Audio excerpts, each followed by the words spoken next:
اور دوسری طرف آیا کہ نہیں، سندھی جو ہے وہ سنسکرت اور ہندی کے نزدیک ہے، اسی لیے جو دیوناگری لپی ہے جس میں سنسکرت یا ہندی موجود ہے، سندھی کو اس میں لکھا جائے۔ ٹیکنیکلی وہ بات صحیح تھی کہ سندھی کو دیوناگری لپی میں لکھی جائے، لیکن سیاسی طور پر اس وقت کے فیصلے کرنے والوں کے لیے سیاسی فیصلہ کرنا پڑا کہ انہوں نے علمی فیصلہ یعنی دیوناگری کو چھوڑ کر عربی رسم الخط کو اپنایا، اور اس کی ایک وجہ ہمارے دوست رچرڈ برٹن نے کلیئرلی ہاؤس آف کامن میں لکھ کے بھیجا کہ اگر سندھ میں پہلے ہی ایک انگریزوں کے خلاف نفرت ہے، انگریزی زبان لوگ نہیں سیکھتے، خاص طور پر مسلمان، وہ اس کو فرنگی کی زبان کہتے ہیں،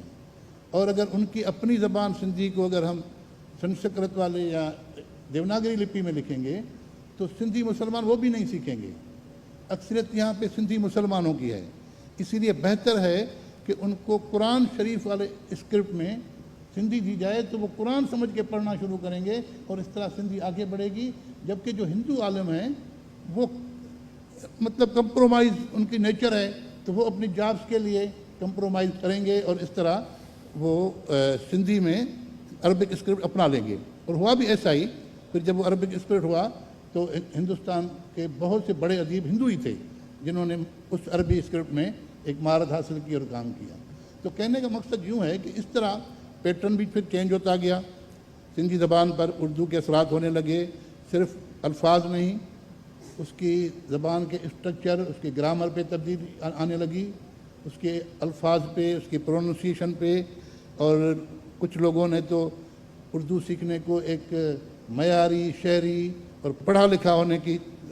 طرف دیکھا کہ اگر سندھی ہم اردو اسٹائل میں بولیں گے، انگریزی اسٹائل میں بولیں گے، سب کے ساتھ رہا ہے،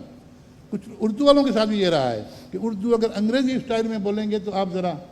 اچھے آدمی ہوں گے، پڑھے لکھے ہو جائیں گے، تو بس میرے خیال میں بس آگے بھی ہوگا۔ تو اس وقت میں صرف ایک اوور ویو میں نے آپ کو دیا کہ 100 سالوں میں یہ بڑے بڑے واقعات ہوئے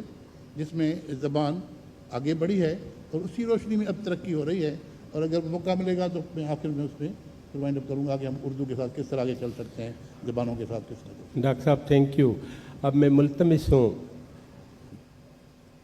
حدی نور الہدیٰ شاہ